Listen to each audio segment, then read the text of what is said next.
Alright, so for the past couple of weeks, I'm not ashamed to say that I've been pretty much going around on Discord and asking players to send me some higher MMR replays just so I can mix it up with my casual stuff that I cast usually on Spectrum. So yeah, I got what I wanted pretty much, and this is going to be a super high level PvP on Dragon Skills. Welcome back to Spectrum Series Season 3, Episode number 2, as we have two wonderful players. Starting at the top left side, we have for Team Alpha X, one of my recent favorites, it's going to be AZURA. And his opponent in the bottom right side, in the blue, for Team Starcom, not yet so familiar with his gameplay, but hopefully I will be after this match. It's ASHBRINGER. So, in terms of MMR, because everybody's curious, like, oh, what MMR are the guys that are playing this match or something like that. Based on the loading screen, AZURA is 5.2, and ASHBRINGER is 5.6. So, there's a bit of MMR difference here, but obviously, it's PvP first of all, and second of all, it's Grandmaster, so 400 MMR at this stage, I believe it's not going to be that big of a deal, but it could be obviously, because there's a difference between a 6K and 6.4K, as well as it's a difference between a 6K and 5.6K, and yada yada yada, so on and so forth. You get what I mean. We see both players are going to place a pylon apiece on each other's territory. An insta-cancel as he saw the two stalkers. AZURA. Ooh, actually AZURA is going to hide his own stalkers. Wait for the pylon to finish. And that is going to be a couple of minerals in the units lost, or sorry, the resources lost tab for ASHBRINGER.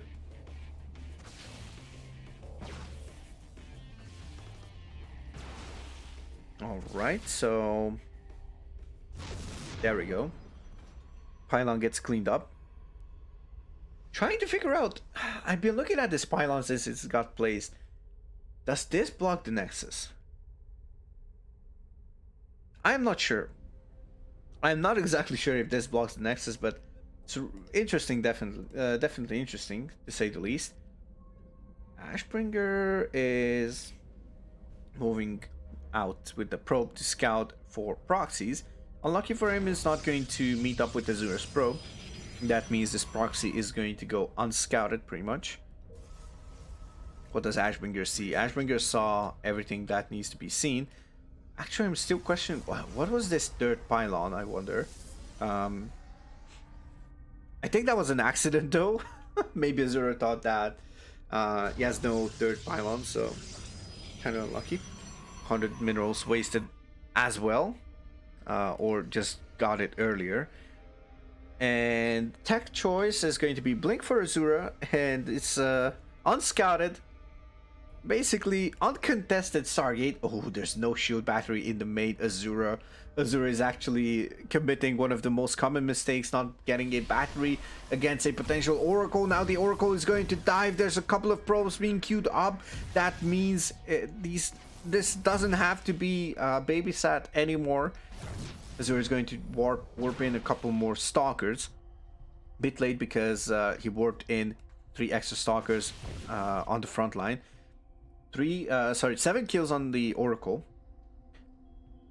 And we have Gateway number 4 finishing up. But ASHBRINGER went for the quick robo after that, and potentially going to go for, I believe we're going to see the Twilight on both sides. No doubt about that. I don't think there's a PvP without a Twilight Council. Is that the third? No, that's the fourth one. And there we go. There's the Twilight Council, as I suspected. Usually it's like Stargate opener into basically whatever. Oracle has been lost in the meantime. I believe it tried to dive the mineral line. Those 2 stalkers just dealt with it. Now those 2 stalkers are actually 3 stalkers maybe. Anyways, he's going to move out and scout every single proxy location. And check this out, is actually manually, not even queuing it up. It's like, I want to be sure, I want to see it with my eyes that there is nothing of a proxy over there. Hallucinated Phoenix is going to scout that there's no natural. Also, we see a couple of zealots being warped in as charge is halfway done almost. Phoenix definitely saw the working Twilight Council. It's actually really difficult to see the Twilight Council researching or not. Stalkers are still moving around to catch something. Potentially see if there's like any proxy out in the front here. Probably Azura's thinking like maybe ASHBRINGER is going for the same thing, as ASHBRINGER has not even tried to expand, so this is really interesting. Of course, ASHBRINGER has no observer yet. It's on the way, so this is going to be observer number 1. Prioritize 3 immortals. Imagine if Azura went for straight up DTs. That would have been a banger here. Of course, the Oracle was lost. Azura couldn't predict if the Oracle is going to dive in or not.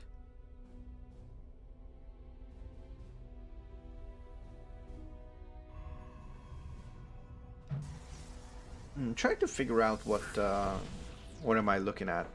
So 7 minutes passed, none of the players expanded yet. Ooh, but look at this. Oh, what is this probe doing here? Proxy? No, corner base. Okay, now I'm I'm getting more and more sure about this pylon blocking the Nexus. Okay, Azura just blinks back. Yeah, Blink is coming off of cooldown just now. ASHBRINGER is going to come down confidently, honestly. There is no real reason not to. When you have a sentry with almost full energy and you have 3 immortals with this many stalkers, it's going to be a big advantage, honestly. Huge advantage. Zealots are being hidden. Not sure why, though. I might miss something here, but I'm not exactly sure what. Hallucinated Phoenix is going to miss the corner base, and it's going to go into the natural and see, oops, there is no Nexus here. That means, well, what does that mean, guys? Either Azura has a corner base, or is going for some cheeky 1 base all in at 8.5 minutes. 8.5 minutes is long enough to play 2 PvPs, lose both of them, and even include the loading and score screens. And the search time.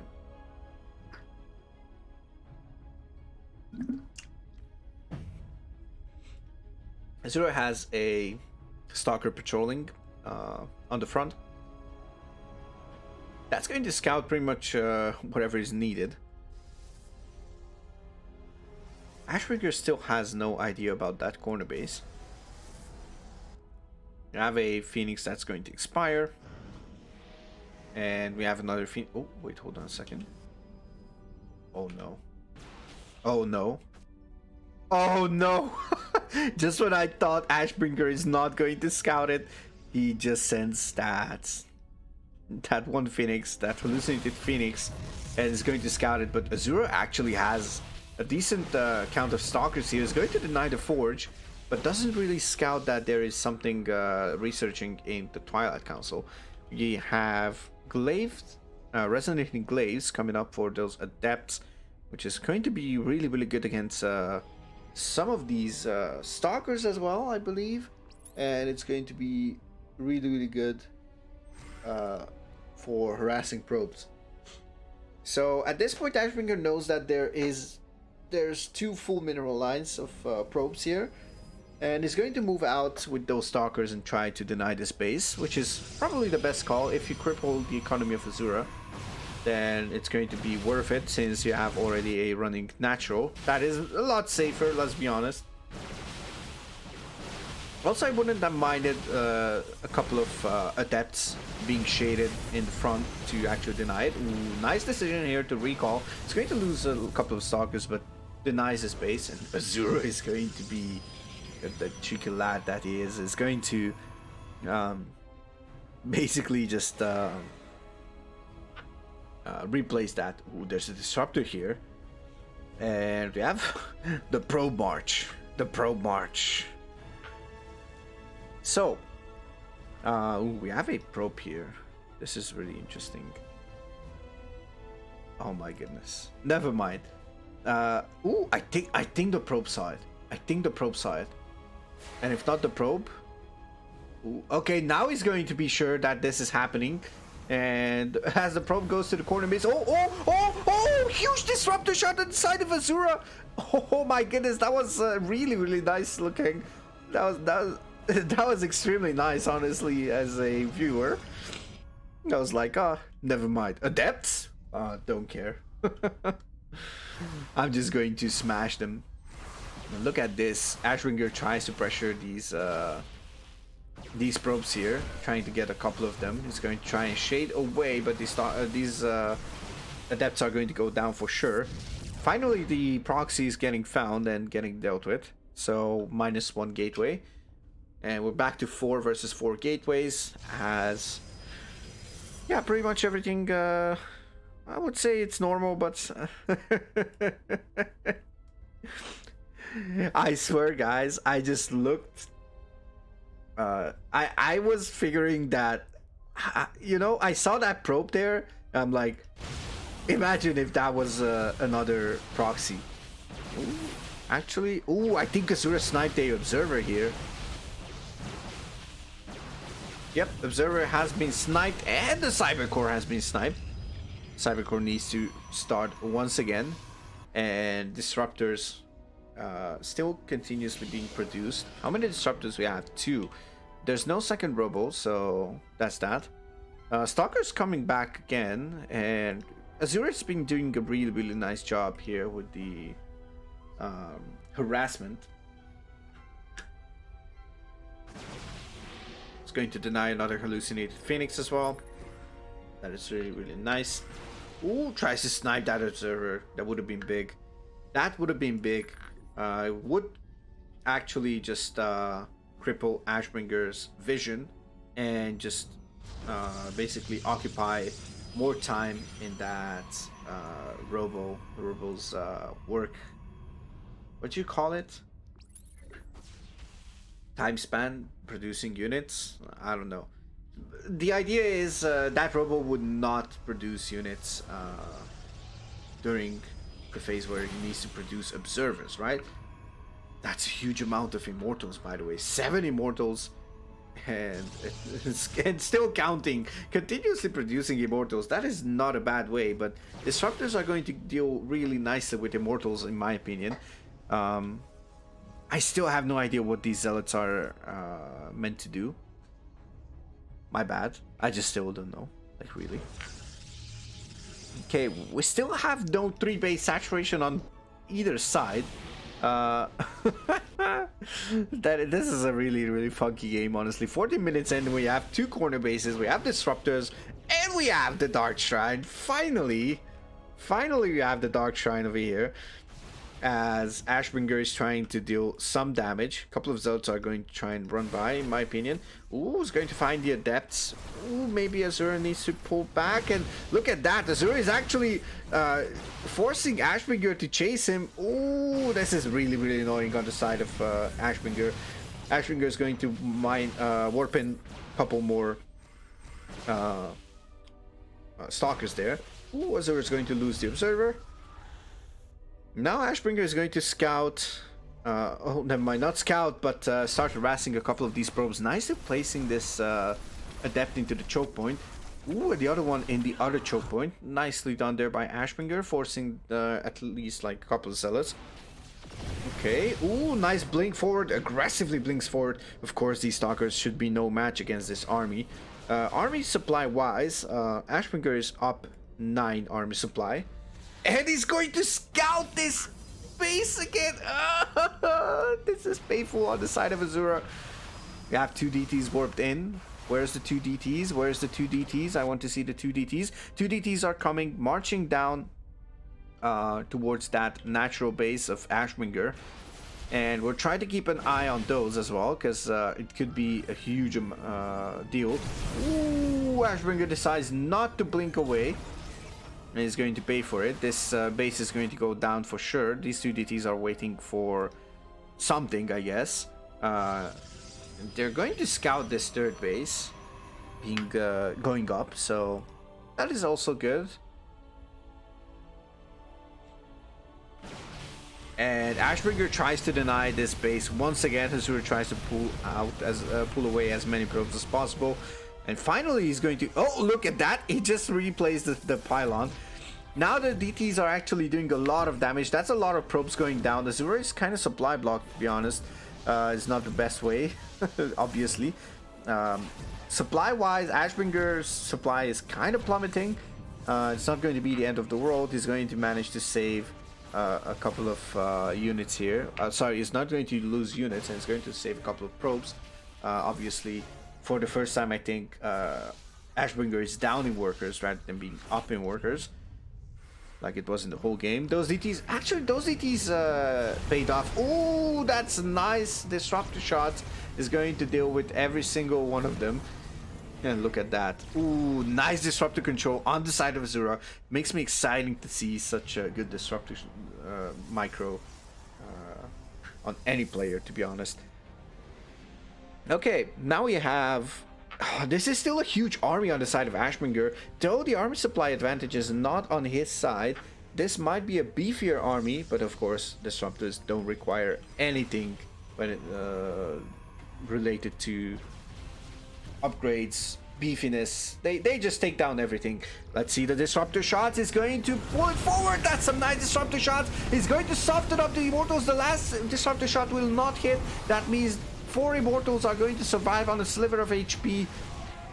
And AZURA needs to pull back, needs to wait for those disruptor shots to rearm. Now a couple of zealots will actually try to get out. Loses a couple of them. Resources loss wise, ASHBRINGER lost a lot here. A lot. 4k more resources lost than AZURA. It's going to cancel the third base once again. AZURA's second base is up and running. And now we have a War Prism. 3 Stalkers are here. They're not seeing it, so kind of unlucky. But these Adepts might just do some damage here. Okay, he needs to warp in. Nice, he's warping in a couple of zealots and starts fighting here. ASHBRINGER needs to pull back. Disruptor shots whiff by a long shot. Do we have any disruptor shots ready? I think we have like 2, maybe 3. There's still 5 disruptors. AZURA is keeping good care of his disruptors. Ooh, a couple more zealots are going to go down. Zoning disruptor shots, as it should be in PvP. In PvZ, disruptor shots are more like killing units. In PvT, they're like, if you hit them, it's big. If you don't, then you just still keep the turn on the stills. And in PvP, they're mostly like zoning units, just forcing the blink and putting your opponent into a bad situation. Meanwhile, AZURA deals with the War Prism harassment. Nicely done there. I believe those 3 stalkers that we were talking about a bit earlier, sorry. Those actually dealt with it. And now we're going to see... a couple of little skirmishes, I hope, honestly, because it's been some time. Ooh. 1 stalker goes down, potentially on both sides. And yeah, AZURA needs to back off because this is ASHBRINGER's whole army pretty much. And ASHBRINGER though down 5 army supply because of that 9 worker disadvantage. Or deficit rather.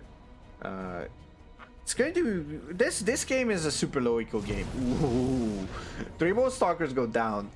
ASHBRINGER, you really don't want to actually lose any units whatsoever at this stage of the game. DT is going to try and move around the army. Hallucinated Phoenix is going to see if there is... Yep, is going to see that there is no corner base this time.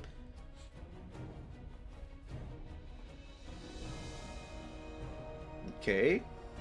AZURA once again tries to move across the map with a couple of tries to move around with a couple of stalkers and buys time with that DT, honestly. And ASHBRINGER needs to split his army. He's going to take out a couple of pylons. This is not bad. Takes out the shield battery, that was almost full energy. And now AZURA is actually going to try and... Ooh, nice recall here. He's going to try and take those stalkers home, I was going to say, but he's going to decide for the recall. And look at this. He's doing the best choice here, sending out the stalkers once again. Just because you recall them doesn't mean that they need to stay at home. AZURA still wants to be on the map, trying to be aggressive, trying to find openings. So yeah. 21 minutes and neither player went up to 3 base saturation. Okay, AZURA is a big fan of weird base locations. Never takes the normal base location, I believe. Okay, he's going to scout if there is a proxy base. Imagine if ASHBRINGER went for a proxy base, ninja base. Ooh, and look at that. A couple of stalkers go down. ASHBRINGER is probably trading a bit better now. It's not 4K, it's like 3K. Well, no, not 3K. Almost 3K. Resources lost difference. That means it's a bit less so. ASHBRINGER has been trading a bit better lately. But yeah, if this base goes up, then I don't know. It's going to be painful for ASHBRINGER once again. Until the point he's going to scout it, because obviously he's going to scout it. Never mind. Not up until the point that he's going to scout it. He's going to scout it just now. He's going to move forward. And doesn't wait for it to finish to be a kill. He's going to actually wait until... so he's going to go onto it. But now, once again, look at this. We have a couple of stalkers trying to harass. Ooh, sees the recall. That is a nice forced recall on the side of AZURA. Okay. Oh, ASHBRINGER is actually going to have a welcoming party here for those stalkers. There's also an observer. And he's going to see if he blinks down nicely. Oh, nice catch here on the stalkers of AZURA. This is actually really painful for AZURA, in my opinion. He's going to blink away. Manages to stay safe a bit with the remaining stalkers. How many stalkers do we have? Ooh, actually, hold on. Forget the stalkers. We have 2 colossi. And check this out. There's 9 zealots in the army of ASHBRINGER. Stalkers don't do that well against colossus, in my opinion. They melt pretty fast. Adepts melt pretty fast. Zealots melt pretty fast. And sentries melt fast to colossi. Do we have... Ooh, we have the... As Pig calls it, the Viagra upgrade. Extended Thermalance. And AZURA is actually planning to take... Is he planning to take a 3rd base?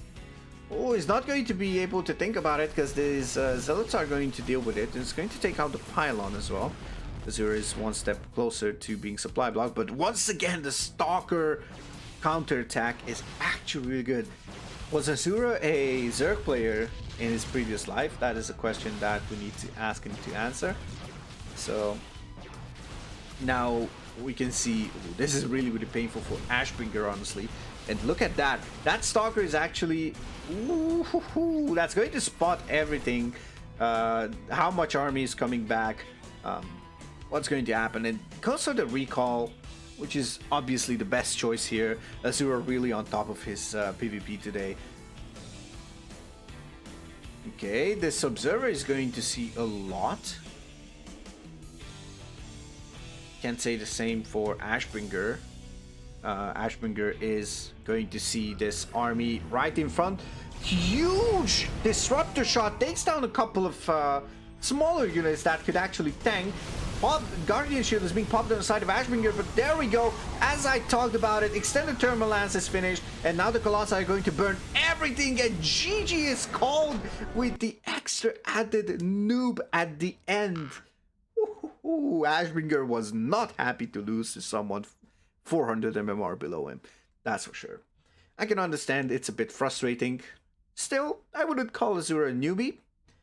Maybe he's not playing for that long. I believe, if I'm not mistaken, he's playing since 2019. But yeah, really, really solid game on both sides, in my opinion. I kind of loved it. I would have loved to not see uh, that comment in the end, but it is what it is. It's StarCraft. Shit happens. So yeah. Thank you, Azura, for submitting this game. And to be fair, Azura asked if the replay could include some toxicity as well. I was like, yeah, sure, why not? Some spice, some drama, some yada yada. You know the drill. It's actually helping bring the content to another level. Can get some clickbaity titles and whatnot. But anyways, thank you once again to Azura. Really solid replay. Really weird one, but a really good game. Happy to cast this. And if you enjoyed it as well, be sure to check out Azura. Well, let's hope Azura is going to send more replays, first of all. And yeah, if you enjoyed it, be sure to hit that like button. Maybe consider subscribing. And if you want to be notified as the very first few people, hit that notification bell as well. And as always, wish you nothing but the best. And I'll see you in the next one. Cheers!